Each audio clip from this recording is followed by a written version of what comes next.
இந்திய அரசியலமைப்பின் ஆர்டிகிள் 154 என்ன சொல்கிறது என்பதை இப்போது எளிமையாக பார்க்கலாம். மாநிலத்தின் நிர்வாக அதிகாரம் ஆளுநரிடம் உள்ளது என்றும், அவர் இந்த அதிகாரங்களை நேரடியாகவோ அல்லது அவருக்கு கீழ்ப்படிந்த அதிகாரிகள் மூலமாகவோ அரசியலமைப்பின்படி செயல்படுத்துவார் என்றும் சரத்து 154 கூறுகிறது. மாநிலத்தின் நிர்வாக அதிகாரம் ஆளுநரிடம் இருக்கும். அவர் அதை நேரடியாகவோ அல்லது அவருக்கு கீழ் பணிபுரியும் அதிகாரிகள் மூலமாகவோ அரசியலமைப்பின்படி செயல்படுத்துவார்.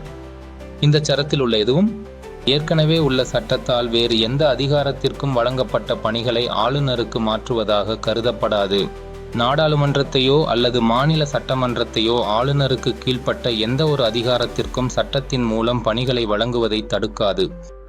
உதாரணம், ஒரு மாநிலத்தின் அரசு ஊழியர்களை நியமிக்கும் அதிகாரம் ஆளுநரின் பெயரால் செய்யப்படுகிறது. ஆனால் நடைமுறையில் முதலமைச்சர் தலைமையிலான அமைச்சரவையின் ஆலோசனையின் பேரிலேயே இந்த முடிவுகள் எடுக்கப்படுகின்றன. இது ஆளுநர் நேரடியாகவோ அல்லது அவருக்கு கீழ்ப்பட்ட அதிகாரிகள் மூலமாகவோ, அதாவது அமைச்சரவை, செயல்படுவதை காட்டுகிறது.